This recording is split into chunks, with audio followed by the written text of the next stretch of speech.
Hello and welcome back to Lefty's Workshop. This week we have something pretty interesting, kind of historical.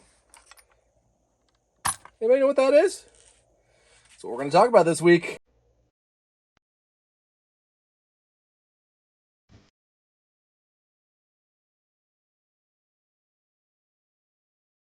So, as many of you may know, the auto industry largely came into bigness, yes, got big around the turn of the 20th century.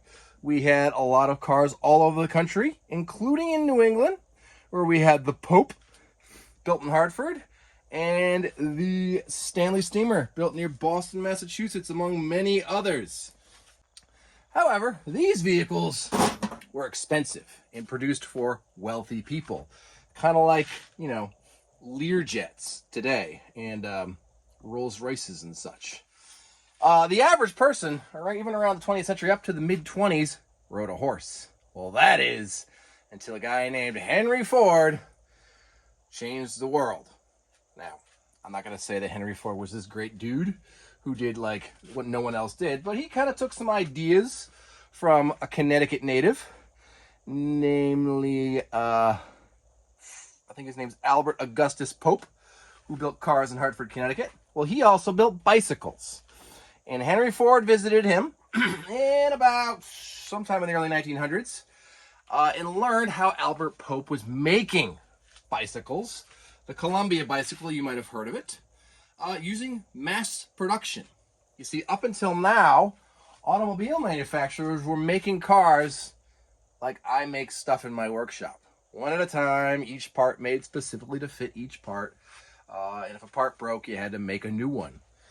Well, Henry Ford and Albert Pope, they used something called the new mass production ideas, where you make one part to a very specific set of standards, and that part will fit all of your other things that it needs to fit.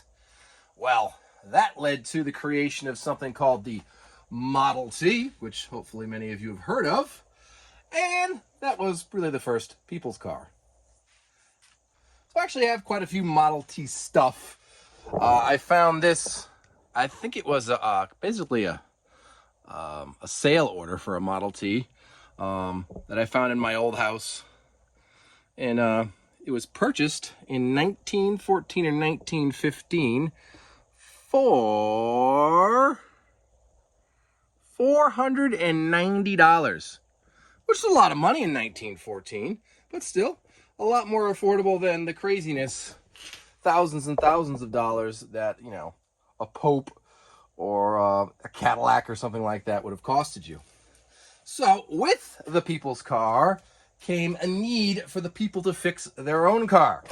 Obviously, the rich folks weren't fixing their Rolls Royces and their Pierce Arrows and their Peerlesses. You had to fix your own car. Well, that led to this. One of the very early socket sets. This dates from around, I think, 1906. And it's really interesting. And we're going to talk about it today. Now, I'm sure none of you have ever heard of Frederick and Stephen Walden, who in 1906 formed the Walden Manufacturing Company, which eventually became Walden-Worcester. It was formed in Worcester, Massachusetts, and they made wrenches. Very similar to, the early stuff that, you've seen before. Stuff like, a monkey wrench. And this is what you would have used to work on your car.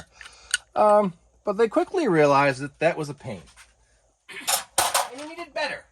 Now, these Waldens did not invent the ratchet wrench or the sockets.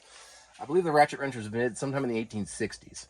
But they were one of the first mass producers of a socket ratchet wrench. I did not buy this to use it as a tool.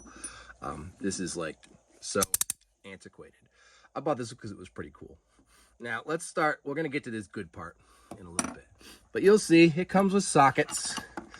And these are not like a modern day socket that's cast. This is basically pressed sheet metal. I can't imagine they worked all that greatly because, well, nobody does this anymore. But That's what they did. So these are not like modern sockets, like my 1950s Billings set here, which were, you know, forged steel, shaped with a brooch. They have a square hole. The ratchet has, you know, 1/4 inch, 3/8 and 1/2 inch drives, like this one. This is fairly modern. These are, as I said, pressed steel. I can't imagine they took a whole lot of torque. I've looked up a lot of pictures of them, and this roughness is factory. These are not like beat to snot. These are actually in really good shape, and that's what they used back then. You'll notice the drives are also very, very different. Where a more modern wrench has the male drive and it fits into the female socket like that. Well, the Walden, it had the complete opposite. And it didn't even like, there's no ball detent. It just kind of fit in there. But this ratchet is the amazing thing. This is basically 3 pieces. You've got basically a pawl and the drive piece, which if you look in there has little spliney like things cut in. You have this springy rod, and then it's all held together by this bar here. And it works. It sounds wicked cool. I wouldn't use it on a modern day car, but you know, it's a cool piece of history. It does have a marking on it. Does it right there. Walden-Worcester. Patented in 1906. So this is almost 120 years old. The whole set came with all these sockets, and they're really odd sizes. They're not like stuff today all comes in like, you know, 1 inch, 1 1/16. You know, the smallest you're going to see modern stuff in is 1/16 of an inch. These were all, if we could find one that has the markings still visible. There it is. Everything's in 30 seconds. Basically, they were a 32nd of an inch bigger than what would have been a nominal size, because you got to understand, standardization didn't exist yet. You know, everybody made their own bolts, and they were all a little bit different in size. So it came with an extension, which every single one of these extensions I've ever seen is broken. Square does not make strong. Round and triangular make strong, not square. But this fit in there, ish, sort of. And then the ratchet, the socket fit in there, and you could tighten things. And things fall apart because they're not designed to modern standards. We do have a universal joint, which is comically large. But we could set up, and oddly enough, the universal joint has a detent. Nothing else has a detent except for the universal joint, which doesn't really fit in the wrench. So we're going to test it out and see how well it works.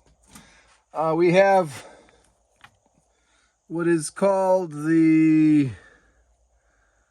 2330 seconds, which is, I don't know what size.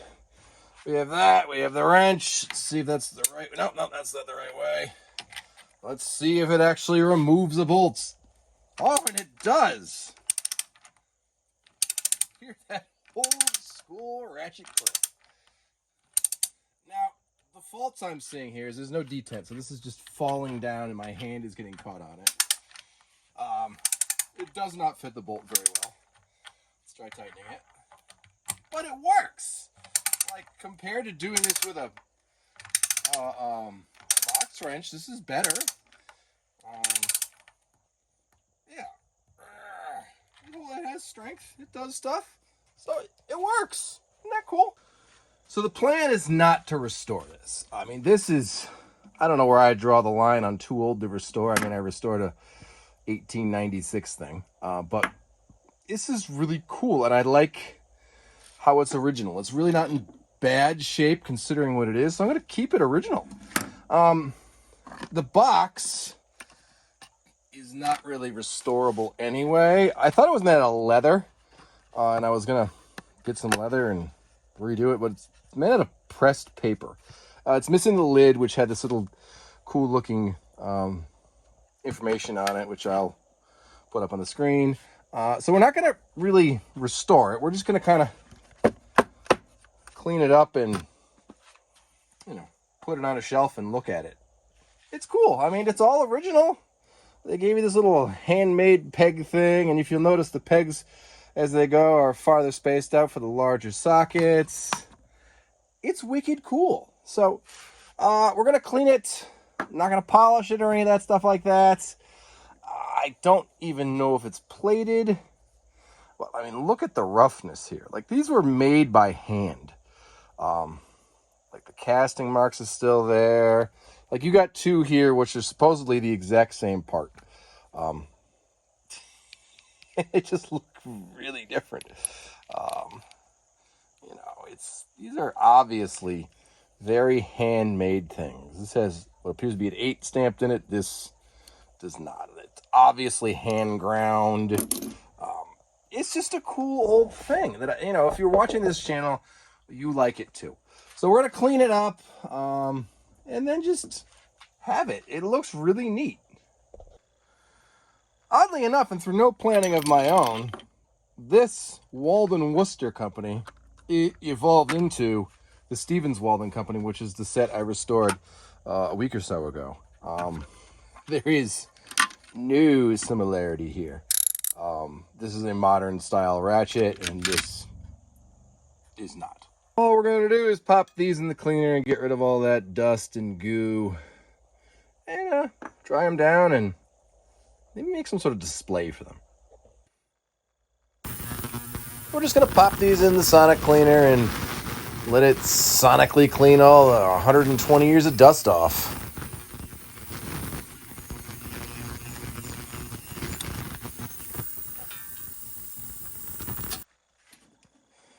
All right, all finished up in the cleaner.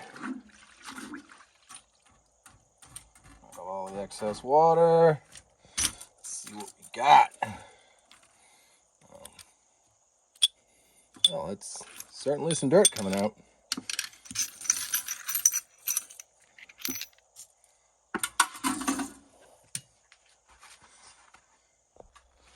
All right, let's see what we got here. I'll clean it up. To be honest with you, it doesn't look much different than it did before I put it in there. But I guess it does. They're a little cleaner. Yeah, they're a little cleaner. So we'll clean these up and then figure out what we're going to do to display them.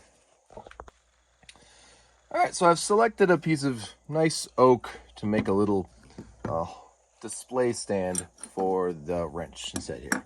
So it'll have like a little lower level which will hold up the ratchet like this, and then a higher level in the back which will hold the sockets. I have no idea how to save paper. I can't really find anything on the internet that would help me here, and I can't really find where to buy more of it to make the lids. So we're just going to make a display case. It'll look cool. So I kind of sketched out the side profile of it. The sockets on the little wooden pegs will sit on top of this part. The extension will sit here, and then the actual ratchet will sit in a little cove here, kind of like a what's that spelling game? I don't remember the name of that spelling game, but you had little pieces of wood that held tiles. Starts with an S. Scrabble. Kind of like a Scrabble board. It'll sit there, and it'll look cool. So we got it all laid out. We're just gonna start cutting on the table saw. First thing we're gonna do is cut that up and down. Do that. Go. Just send it on through.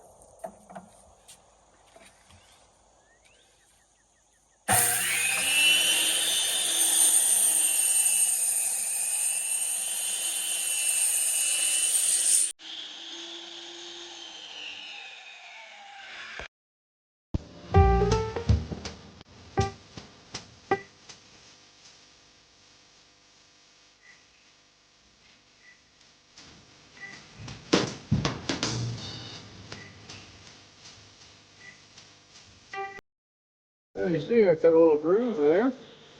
Okay. Socket holder thing. Nice and tight. Huh? Looking nice. Alright, so here's the holder all cut. Put the extension there. Symbol. The ratchet goes there, and then all the sockets go here. Looks like niceness. Now we're just going to sand it and put a little bit of finish on it. We're just going to use a little bit of Danish oil like we did, I think, on the Sargent wrench. Should look nice. Put it on there and rub it in. And there she is. As cleaned up as I'm going to get her, with a nice display case to put on the shelf. So here she is, all done up. Looking very nice. Gonna put her on my shelf with my other collectibles. I hope you enjoyed that. Thanks for watching. Please remember to like, subscribe, and share. And next week we'll have some new South Bend lathe content. See you next week. Bye.